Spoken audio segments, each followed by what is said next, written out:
Well, hello everyone. Hello, hello, hello. Good morning, Keisha Bristol. Good morning, Dale Neptune. Good morning, Ambika Ventu, Christelle Richards. Good morning, Akira Lewis in Texas. How's Texas, Akira? Hope all is well. Hold on. Did I do? I did not do my countdown. My yeah, guys, we got only 15 more days. Like 15 more days, 12 hours, 57 minutes until Christmas. Like literally 15 more days. Didn't we just enter 2021? And you know what happens after Christmas, right? Jump right into the new year.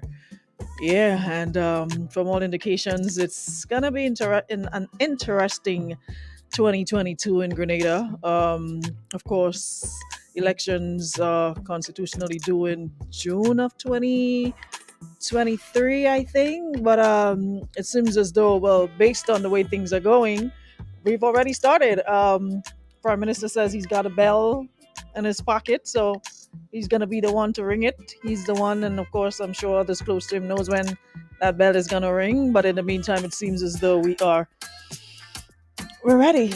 We're ready because the interest is there, and that's why I have my Kitaka. Why am I seeing you two places? That's why I have my guest this morning. Kitaka is here with me. He's on the ground. He's a youth. He knows what's happening. He's a part of current affairs, and I wanted him to join me this morning, so we can take a look at it. As I say, testing the political pulse, touching it to see what's happening out there. We don't usually do a whole lot of politics, but of course, as it gets closer, when that bell is rung, we'll have to jump into the fray and keep you abreast of what's going on. And I realize that's where, like, that's what the interest is now. I mean, before you would say folks were interested in politics, but to me, I'm just getting this greater sense of interest right now. So we want to talk about that, testing the pulse and see what folks feel like on the ground. Good morning, Grantley Griffith, Barbados locked. Good morning to everybody in the room except Debbie Crony, who's been ridiculous for the past couple of days. Her birthday is coming up on the 13th, I believe, and you would swear, like I said, every single night. Jeez. Anyway, this curfew, it's, I never see the point they let up this curfew because it's like I have to program myself. I need to reprogram myself because I've gotten so accustomed going to bed at like 8 o'clock, 9 o'clock. I'm already in my bed. Like 12 o'clock seems so, like, after being outside after 12 seems so far in right now. It's like, you know, you don't know what to do with yourself. I want to sleep. You're feeling tired. I was on a couple of days and I was like feeling so tired. I'm like, I'm ready to go home. I'm ready to sleep. So we have to do a lot of, reprogramming. I'm not used to this after midnight thingy because it's been before midnight for so long, and I'm sure a lot of folks feel the same way. It's gonna take some getting used to. So how you doing, Kitaka? How's everything with you? Well, I'm doing good as well as I am in the same position as you trying to change up the internal clock because I mean obviously when the news broke that 12 o'clock we outside, but the body is sleepy at Body 9, inside. 8 o'clock, so there's some reprogramming that definitely needs to happen. But I'm blessed and happy to be alive and happy to be here to have more insightful conversation. Thanks for the invite. As always, always, as always. Come on, guys, come on in the room and share the live. We want to get as much of you involved in the conversation this morning, and to get your take, get your feel of it. Of course, you can also link us via um WhatsApp, or you can call in. Like to get a taste of how how you're feeling, and what's going on out there right now. But what is the sense you're getting, Kitaka? Like I said, to me, I've been around for a couple of elections. There's been that interest. Usually when it gets to the bell rung, and people start getting excited and putting on their t-shirts, and that's when you really see this sort of intense interest. But I realize in recent weeks, days, there's been a lot of that. Social media is a buzz with that. So what are your thoughts on it? Somebody Well, I sent it. mean, well, Not I on think I my. think right now, can you hear me? Yeah, I'm hearing you. Yeah, I think right now it's very exciting times. I mean, let's have a little background context. For the last 10 years, the current party NMP, the New National Party, has won two elections 15-0. Like, Back to it, back. yeah, back to back. So definitely there was a sense of no hope in like an opposition, people not really knowing what's going on with NDC and so on. And to now witness a resurgence of energy and a small solid presence on social media, definitely it's exciting. I mean, I always feel in a democracy like having a strong and active, opposition party is very critical to hold the current government accountable and to prevent them from getting complacent, as well as to provide an alternative for people who are not satisfied with what is currently going on, you know? And I think Grenadians have been robbed of that opportunity over the last 10 years to not have, a viable option to really deposit their faith in and to give a try to really see if they can navigate and push the country in another direction. So I think definitely everyone in the country is excited. Even the NMP supporters must be excited as well to actually finally have some competition and some momentum on the other side to really get the fire going. So I'm very excited about the upcoming election. It's going to be very heated. I really sense that.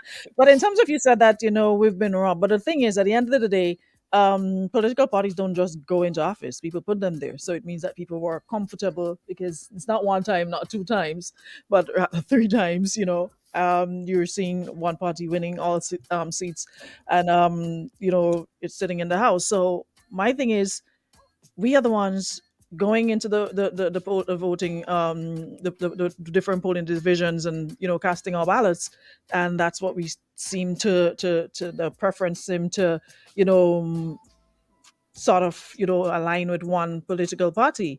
And like you said, now we're seeing some sort of resurgence in terms of energy and vibes and people and interests. For the past couple weeks, you've seen a lot of that on social media, and of course, moving around, I'm sure you're a part of conversations, you're privy to conversations regarding that interest. Plus, if you listen to different programs, you hear and see it as well, and people's statuses and all of that. They seem to be into it, and like you said, it's going to be a very heated, and already it has started. And one thing that I really want to get across to people, at the end of the day, we all can't support the same thing, we all can't like the same thing. And if we're talking about viable opposition and you want this, of course some will have to support one and some will have to support the other. And I just don't get why people seem to feel a way, or like the personal attacks and going after people if they're not supporting what you're supporting. We can't all support, and I mean, we haven't even started, we have not even gotten into the heat of it yet. And for example, me, I was just browsing through one of those lives and wasn't even hearing clearly, so all my comment was, we're not hearing good. And this individual like literally picked me up for a good hour and started getting really personal with me, and I'm like, but wait, but lady, where did you come from? Like, it's like people are waiting to pounce on you, and I really don't understand it. If you support A, you support A. You support B, that's okay.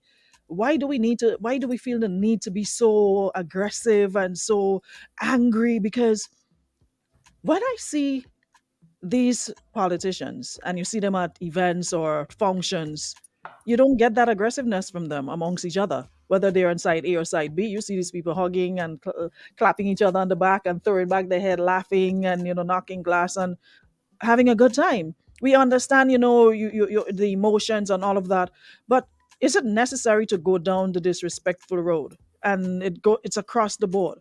Why people think that we need to all support the same thing? I haven't held up my hands yet and say, okay, I'm yay or nay, or publicly said I'm endorsing this one or that one. When I choose to, I mean, that is my right. It's a democracy. I have a right to do that, right? But I honestly don't get the need for, the nastiness that comes with it. And Well, when I say nasty, it's just not, it's like people get deep and personal and saying stuff like, and they think that is completely okay for what? Aren't we all on the same page in terms of wanting better for country? And most of the people acting that way, they don't even live here. well, I mean, obviously that's an important issue, and I think like definitely there is a need for political maturity. Like we need to become more mature in terms of how we deal with politics and just life in general. And I think like some responsibility has to go on to politicians of the past who sometimes aggravate their base to be very antagonistic to the other side. And that's something that I think is counterproductive to nation building because no 50% of Grenadian people cannot develop Grenada, 30% of Grenada cannot develop Grenada. Everybody has a part to play. And the prime minister position is not more important than the garbage collector or the doctor or the teacher or the farmer. Like we all are part of a larger vision and we all have our little individual things to play. So definitely like having a better relationship with each other is very important and we can debate, constructively and strongly on issues, but it doesn't have to move beyond the issue and move to other things. I can use an analogy like you and your boyfriend having an argument and you're speaking about the fact that he did not wash the plate in the sink. That does not have to move to you insulting him about his sexual prowess in the bed and all other additional things that you want to add on and get personal. Let's focus on the issue. So let's say in politics, let's look at the performance of the National Party. Let's look at the candidates that NDC is bringing forward and what their plans, and let's look at that and objectively deal with that. And after we deal with that, we can hug, kiss, talk, share, support each other after, but don't allow our differences on the political sphere to affect how we interact with each other because we have to work together. We have to mend our differences and we have to build. We cannot build if we're fighting. If there's a war, you cannot build a country if everyone is always fighting and cussing and carrying on. I'm sometimes hurt when I'm on the lives and I see, the disgusting comments that people share. Hmm. Hmm. I think we can find a way to be more tactful and more, respectful and diplomatic in our exchanges. And we don't have to, be so brash and crude, But I It's understand, people feel strongly about the issues and the passion overflows sometimes. But that can be done in a respectful way. to me now it's almost a game as to who could say the meanest, the vilest, and the most hurtful things on the under these lives. It's like almost a game to see how much likes I could get for just being basically a fool. You know, it's almost like a game. Like people are trying to outdo each other, and I'm like, they're so and losing. Sometimes the speakers or whoever is presenting, they are making so much good points, but you lose it because you're more interested in being a clown, basically. Like every life you'll find, okay, today I'm going to be the clown, this to provide entertainment and be mean and nasty as much as I can. And someone here is saying, thank our leadership. Have you seen some of the ads they put when elections of the past? And I think we really need to raise the standard and quality. And like you rightly said, we don't need to do that to get our point across because regardless of what color you are, the end game, the end result should be betterment for this rock, development for this rock, advancing this rock. To me, that should be the end result. It shouldn't be like we're having a personality contest here or it's about personal gains or whatever the case might be. It should be how can this party or that party develop, advance us as a people mentally, financially, whatever you could think about. How are they going to do that? And like you said, I mean, we're in 2021, we're about to go into 2022. We really need to raise the discourse, really need to raise the quality and the standard. We can't keep wallowing in the mud all the time. Somebody has to take the lead and say, you know what, we're going to better this. We I don't mean, have to be a particular way to get our point across. You know, um, someone said, saying that's a terrible habit we have. We take people's political belief and characterize them with it. I have never understood the term "she's an NNP." What is an NNP? How does one's political affiliation become part of their being? I don't understand that. You hear that all the time. She's like, but at the end of the day, there are people who just at the end of the day, you just have to do what you're supposed to do. You go, you vote, that's it. You go move on with your life. You don't hold any card. You don't go to any private meetings. You're not a part of any special meetings or boards or what have you. You just do what you got to do. So the labeling and the characterizing, is that even necessary? well, I think it's not, and I think again it has retarded our development. And I think like that is something that we really, even some of the politicians has to lead in the election. Like, even like terms like a NNPI or NDCI, that may have to be abolished, and we look at it from a more collective and we need to foster greater unity. And I think that is a serious task for any of the parties, anyone that forms the next government. to really unify the people and to do things that bring everyone on board, even people who are critical of things, because we need all the opinions so we could synthesize the best of it. Labeling people and ostracizing them and so on doesn't help, because everyone has ideas and viewpoints and some talent and ability to contribute to building our nation. Stick a No pin. I think one. we have a call. Stick a pin for a while. Good morning. Good morning. Morning. You live. Good. There is some anytime someone feels that she have to bring down someone to elevate themselves, they are not being elevated. Politics in Grenada is too petty. Now let me tell you something. You would like X for your reason. I may not necessarily agree with the reason you like X, but you are entitled to like an X for that reason. So you are getting something from party A and you like them. That is perfectly okay by me. But do not try to cuss me out because I do not like party A. Because I am not seeing it the same way you are seeing it. I could very well understand somebody feel like getting all the work, all the things, so they like X. I am not getting anything from them. I may not like them because I don't like something because they're giving you all the work and John, Jim, and Janet aren't getting any. You are entitled, like if it's a please stop calling people name and seeing people as enemy because they do not agree with you, because they do not like what you like.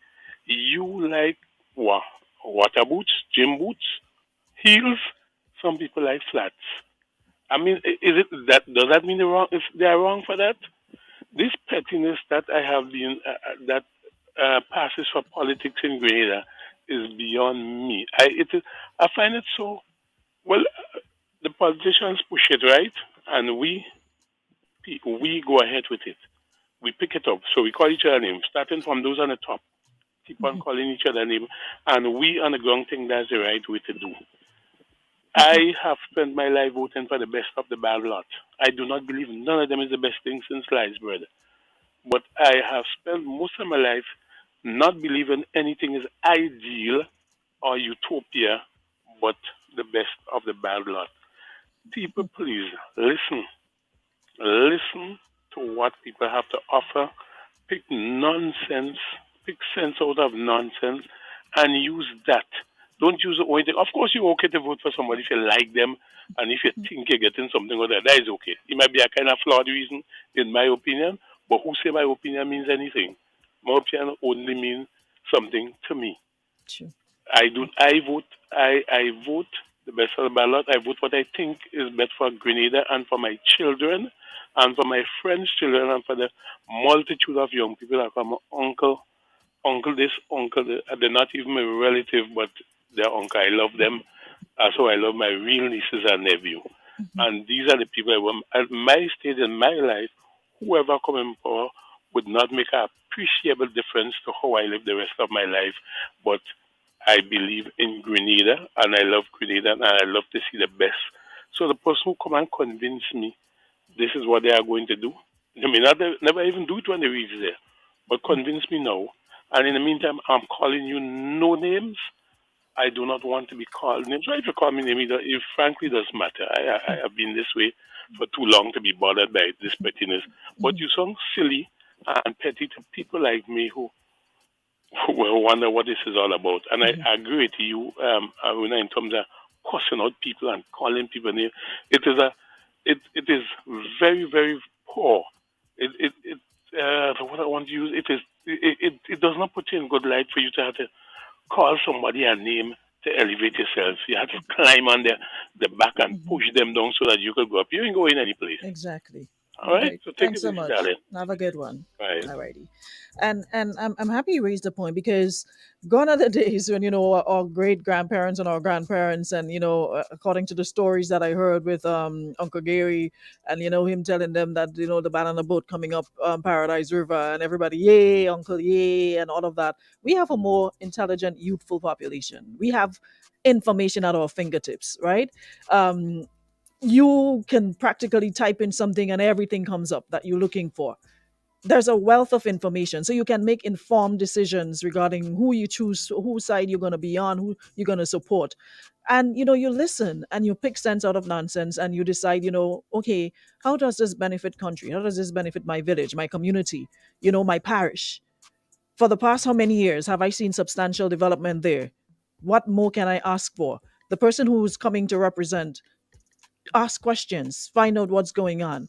You can't just willy-nilly say, okay, I'm just voting for this person, not knowing, what their plans, their intentions are, knowing how it would benefit us as a country. Like I said, we have information. This is not 10, 15, 20, 30 years ago, when you relied solely on what somebody said and had no ways or means of, getting the information yourself. You have the ways and means to do so now.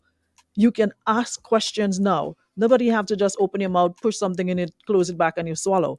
You can refuse bluntly to accept whatever they're giving to you by asking questions and being informed and making informed decisions. You've lived in an area for almost 15, 30 years. Are you satisfied with your level of representation? Is there more that could be done? Have you spoken to your representative?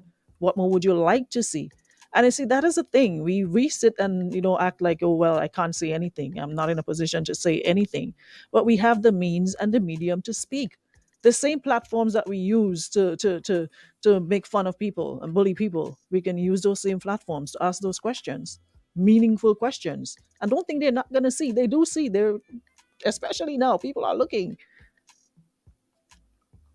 Definitely. I mean, I think while you speak, what comes to me is a critical issue that I think needs to be addressed on a country level. Like from since I was a kid growing up, it seems like everyone has the view of sitting back and looking at the politicians as saviors who have all the answers to be able to make a difference in their life. And I think like that is very dangerous. Like, I mean, my understanding of politics and so on is that's about people and government and everything. Like, it's not 15 people with the responsibility of creating a life for the next 100 and something thousand. I think like people really need to look at themselves better in a better light and see that they do have a contribution to make in terms of the national development of the country, as opposed to asking a minister or someone what they are going to do for you. Like we have to reach to the point where we talk about that more collaboration and co-creating of the Grenada that we want. So, like when this is what I want, this is what I would like to see. Can you help me do this? Can we create an enabling environment for this to happen? And I think like really sitting back and waiting for the savior to come and so on is like so much dead weight in the country just there waiting for something to happen when we can be contributing to making something happen. And I think a lot of education needs to happen around like politics and government and civics and so on, so people could really understand their position and the power that they have, and don't just vote next election and feel like that's it for the next 5 years. Like you can participate, and we have to hold politicians accountable and be front and center in driving Grenada forward. So I think like that's something that is very, very, very, very critical. I think that has been the problem for the past how many years. The fact that people think, okay, every 5 years I exercise my franchise, I vote, and that's it. My responsibility ends there. No, it doesn't. Now it starts to me where you have to literally put fire under their feet to ensure that things are happening. Because I've said this before, and I'm going to say it again. I honestly feel sometimes that we should be more advanced.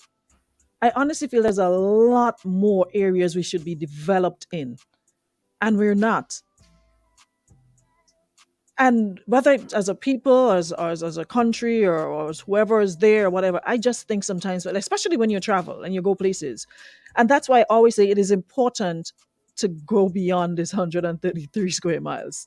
It's important to go to the Maurice Bishop Airport, pass through immigration, board a plane, and go other places. Because a lot of people sometimes you hear saying, "Oh well, they've not been anywhere in the last how many years? They've just been here." So to them, what they see here is enough in terms of what it should be. But like when you travel, even to Caribbean islands, because I mean we can't compare on a huge scale with the America and the Canada and the United Kingdoms and what have you. But when you go to like even Caribbean islands and you see certain things, you question yourself, and then you're like, okay, wow, why can't we do this, or why can't we have that? And folks will just say, well, why can't you? And you keep it to yourself, and you don't make your voice be heard in terms of what you'd like to see in terms of further development, how we can make this rock better. There's a lot of things. Because, for example, one of my biggest peeves, Kitaka, and I just pray that we'll get there someday, is passing along that carnage. Like every time I pass along that carnage, I feel depressed, honestly, because I just think there's so much more. We talk about tourism, and I just think there's so much more that could be done with the carnage, instead of me passing and seeing some underwear flapping in the breeze in the most scenic natural harbor in the world, seeing some old boats, and you're seeing some underway flapping and chilling, scratching under their arm, and Sobeys floating along in his little boat, and Jack selling on the carnage. To be There's so much more, you know. When you go to other places and you see how they've developed, there's this particular place in Atlanta where it's like it's not open to vehicular traffic. You have to walk, and it's shopping, it's outside, food, dining, entertainment. But there's the little golf carts thingy that, if, for example, elderly people want to go along, they ride on them, but no vehicular traffic. And the way they've developed it, it's like, it's like a tourist attraction. You must go there, you take pictures, you have benches, like the two benches they've got on the carnage. You sit there and pictures, and there's tables outside on the street, and food, and it's like an attraction. But we have the most natural harbor in the world, and it's like you pass there on any given day, and there's like, you know so I really wish somebody would take this seriously, in terms of the development, and not just, okay, well, we're developing, but the south, why should I have to just go to the south to see some sort of development? What happens to the rest? I know there's something happening in Las Vegas, it is, but like on that carnage is like my biggest. Well, I mean, that opens like a big Pandora box now. So, let's say for instance, like I'm looking at this like in this way. I mean, obviously, we have a situation where the government continuously speaks about not having the revenue and the productive sectors to really drive a lot of this development. Mhm, And so, and also we just spoke about like having the people in the country like take a more prominent approach and a prominent presence in mhm, developing the country. So I really think like in some of those instances and many of those instances, we need to really lobby for better policies with the financial institutions and so on in the country. And in terms of supporting private entrepreneurs and so on with the ideas to do a lot of that development, because I don't think like the government within its current structure and even with the ministry and all of that can manage and implement all of those things. And I really think like a lot of money, even Core Bank recently spoke about how much profits they have in their reserves and how much liquidity a lot of the institutions have in their banks. Like we really have to give access to entrepreneurs like those funds so they can utilize it to develop and to create more wealth and to make our country better. Because I'm sure you can come up with an idea of how you can transform the carnage. Brilliant. So how can that become a plan that then can be funded, and then you can implement that plan and even get further support to scale it and to maintain it, and mhm, then you can make way more money from the carnage as a tourism product, a recreational hub for people, just so many things. Imagine having a line of world-class restaurants on the carnage, but I think that has to be driven by Grenadians, private Grenadians, and so on, like in my opinion. And I really think that's a critical issue. Like our financial institutions cannot just be there just to hold our money and better take my money and put it underneath my bed. my mattress. Like they make money when we make money, and we need to grow our economy. And money sitting in the bank does nothing. We need to invest, and we need that invest in culture and people taking risk, and people with their bold ideas come out and plan, and execute it. And let's support each other in mitigating the problems that would arise, and let's get it better. Because I think that's the way in which we'll be able to really do a lot of the things that we're doing, that we see needs to be done in the country. So I think that's a very critical thing. Like, let's utilize all that money, because Grenada is very rich. When you look at the bank's financial statements, a lot of money is sitting there that we can use to make the place better. You see, one of the things I realized too is that we keep hearing this phrase, the term, "Oh, we have a youthful population," right? But when you look at who's in certain positions and places, they are like in the older category. You can't attach youth to them in any way, shape, or form. And one thing I've realized is that when people get to a certain age, it's like they're comfortable with things a certain way, and the slow progression, and being able to just put up their feet and relax and what have you. But young people are energetic. They want to be out. They want to be involved. They want to be part of. So when you have all these, you're just talking by the way of, okay, let's do this, let's not do that. But are we including people with all these ideas, and not just locally, but out in the diaspora? We have people out there doing amazingly well for themselves, and they've got a lot of ideas, they've got connections, and are we involving them in the process?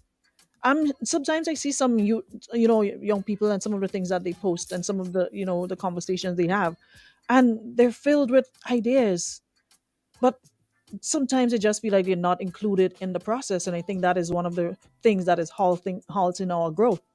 People are not feeling as if they're part of, like you're just an outsider looking in. you know I vote, that's it, I don't need you anymore, I'll see you again when I'm ready for you next 5 years. People want to feel like I'm part of something, that I'm part of the development, I'm part of the process. How can I help?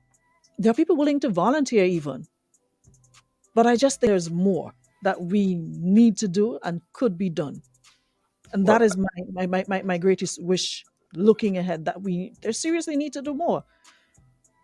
well, I mean, I think definitely like that is important to create that a more collaborative approach, because I think a lot of people here like to get credit for stuff, like to feel like they're the top dog and receive all the kudos and so on. And I think we need to like really evolve beyond that, because what sense it makes like you're praised for doing something mediocre when you could have collaborated with more people. Yes, share the praise, but at the end of the day, have a better product at the end of the day. And I think it's a shift in value system. Like we need to move from me to we, because there is an anti-collaborative energy here. People like, oh, I don't want to work with nobody, I'll do it alone. But no one does it alone. Like your life is not even sustained by you alone. Like the trees have to do a process for you to get oxygen. The sun has to come up to Mhm. give you food. Like this world is about collaboration and everything interfacing in that kind of way. So like definitely like having a more collaborative approach from even school come up. It shouldn't be about who come first and who get the highest in tests. Like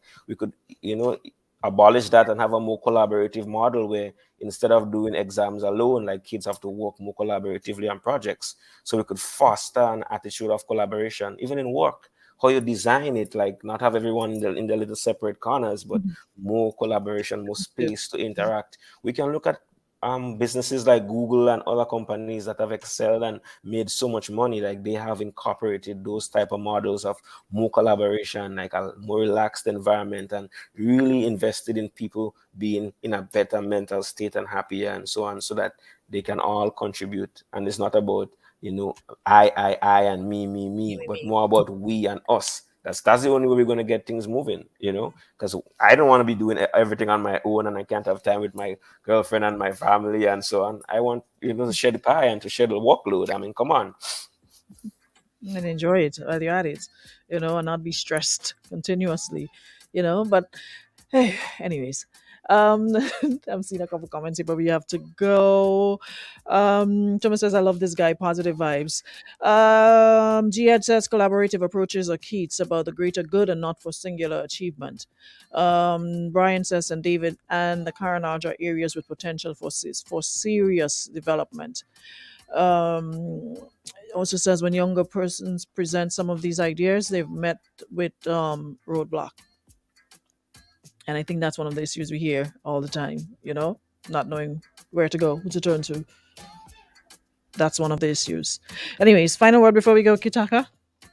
Well, for me, I mean, definitely, I look forward to Grenadian people participating more in the political process and nation building on a whole.